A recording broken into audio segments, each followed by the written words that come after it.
Hello, welcome to Brainscapers. We're back at a small garden in Wilmington, Ohio to take a look at where things have transitioned to since early spring. Let's go take a look. And who are you? I am Roots of Brooks and Roots. And I'm Brooks. I'm behind the camera. You're not going to be able to see me today. Aw. So, we're back at this little courtyard garden in Wilmington, Ohio. Everything is finally leafed out. It's spring, it's warmed up a little bit. So I just want to show you some of the plants that now you'll get to see what they look like in their glory. This is a type of Boston ivy. When we were here before, the foliage hadn't leafed out at all. So now you can see it's a nice glossy green, waxy foliage. Covered this whole wall. Absolutely is beautiful. On the other wall, we've got Virginia creeper,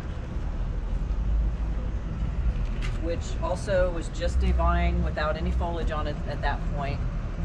This plant has, again, this has covered the wall, hidden the block, which is a little bit unsightly.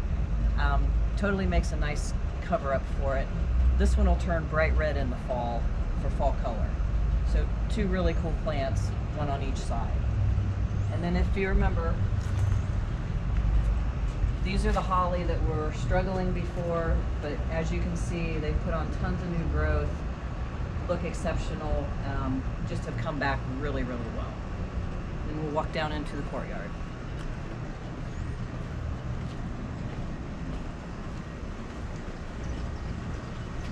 Here we've got some beautiful hosta, hosta First Frost, and then my very favorite hosta, which you can see, we put a lot of them in here. This is June. Nice compact foliage, beautiful chartreuse with blue edge. Just a perfect way to brighten up this garden. And then also we were concerned before about the boxwood with blight and just a series of winter issues with them. But the new growth has come on. We trimmed out all the dead. Now they look really, really good. I'm glad we waited and just had a little bit of patience with it. And that's a lot of things with gardening, is you just have to be patient. Not everything, other than carpenter bees, not everything is instant. Everything takes a little while to mature and grow. And this garden, being in a few years, is finally doing that. Looks exceptional. And we'll walk on down and take a look at a few of the other plants. The serviceberries are in full leaf. And where the flowers were with the serviceberry, now they've produced their berry or fruit for this summer. They're small, but within a month or so, they'll turn into a berry about the size of a blueberry. And then it's kind of fight on whether or not we get to eat them or the birds. They actually taste like a blueberry, are delicious, and the birds will come in and clean them out just as quick as you can get them. Nice pot added to add a little bit of detail in this garden. Great accent. We'll walk on down and check out the rest of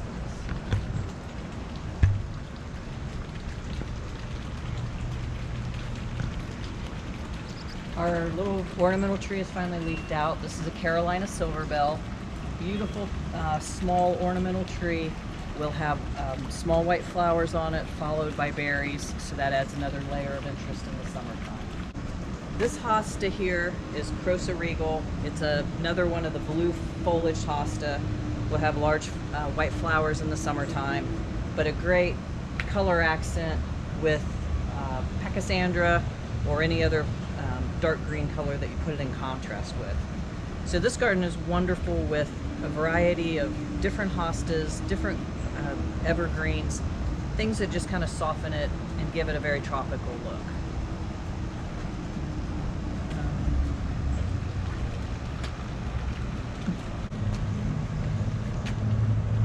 This is a lace leaf Japanese maple.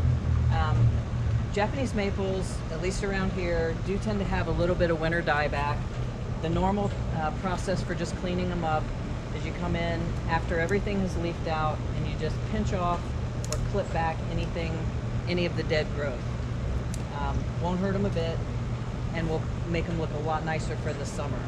This guy is just beautiful. It's a great accent with the burgundy foliage up against the carex with that chartreuse green. Again, that chartreuse green picks up the chartreuse and the June hosta. So it gives us a little bit of color contrast when things are not in bloom. This guy right here is Caesar's brother, Siberian iris. Siberian irises bloom later than the German iris, which a lot of people are familiar with. Typically, they call them flags, that's the old-fashioned name. But the Siberians and Japanese have the narrower foliage and a later bloom. So these will be blooming within a couple of weeks. And it's a flatter topped flower. Great plant to have near a water garden, as it has that wispy look. Just kind of accents a water garden, because it's in a natural setting you would see iris of that same sort in bloom and just giving it. Let me back up. It looks like it's starting to now. I see a little piece of it. Looks like it's coming on pretty good. Right, Siberians look great in a natural water garden setting or pond setting like this, because they have that grassy, wispy look that you would see along a natural creek bed. Lots of varieties and colors of Siberians, from white to pink to yellow.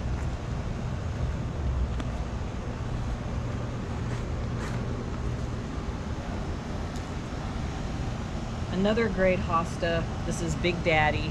It's one of the very large hostas. As this matures, it'll reach 3 to 4 feet in diameter and about 3 feet high. It also will bloom, but the foliage is really, to me, the best part of this. Back here, this is a Ruby Slippers dwarf oak leaf hydrangea. You can see the flowers are just getting started to bloom, to come on and bloom for it. It's more of a summer bloomer. It'll have a very large white flower that then turns to pink, and then a deep ruby for fall.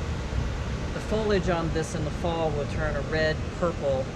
You can't really see the bark well, it doesn't show up the other feature, but as this matures, it kind of reminds me of a river birch, and then it has kind of a peely, papery bark after the foliage comes off in the fall, so that becomes the feature of it for the winter time.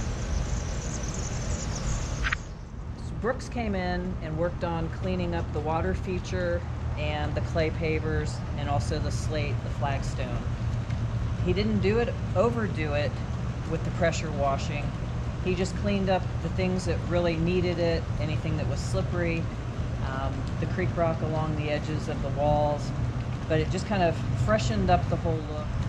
The pressure washing helped freshen up the pavers and the stone without making it look brand new. Still has the weathered look and the antique look to it, but just gives it a whole fresh look for the summer. It's a huge difference from when we were here a couple of months ago looking at it.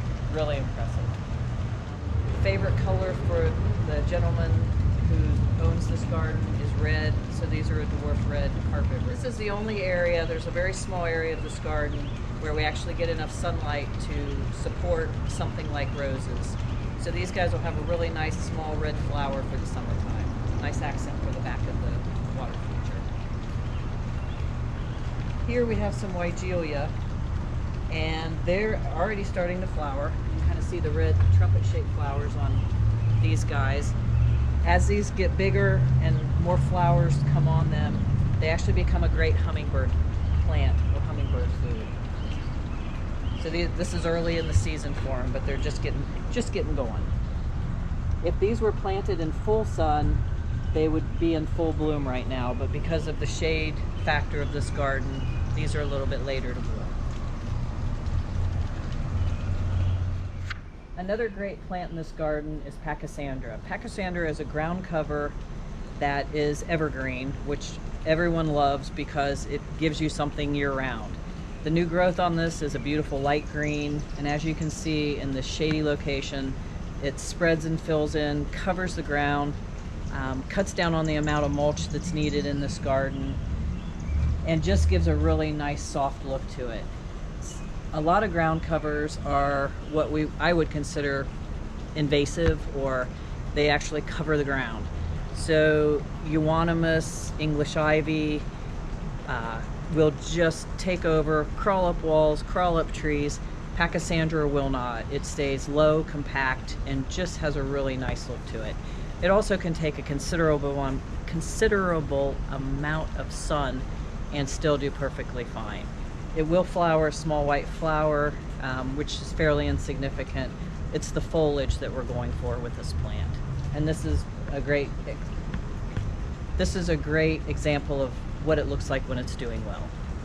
Cats love it too. As you can see, they've been shooting through the garden. I don't know if Brooks has picked any of that up or not, but I don't know if they're I saw. here. This little area of detail is washed creek rock. It's from a local source where the gravel pit sorts and categorizes creek rock into different sizes. This is what's considered a medium to large, so they're varying sizes with it. This area and on the other side were two areas where we had some drainage issues. So what we've accomplished with this is we've solved the water that runs through here to the drain, so the mulch doesn't constantly get washed away. It looks great, gives us a little bit of contrast with the mulch, also with the clay pavers. Just kind of adds one more detail to this area. Are you gonna swing on the tree? I could. Thank you for joining Brainscapers.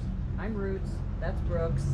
Please, if you like what we're doing, give us a thumbs up, like, share, subscribe, and please leave your comments so we know how to improve this and get you the information that you want. Greatly appreciate it. Have a great day. Thank you. Thank you.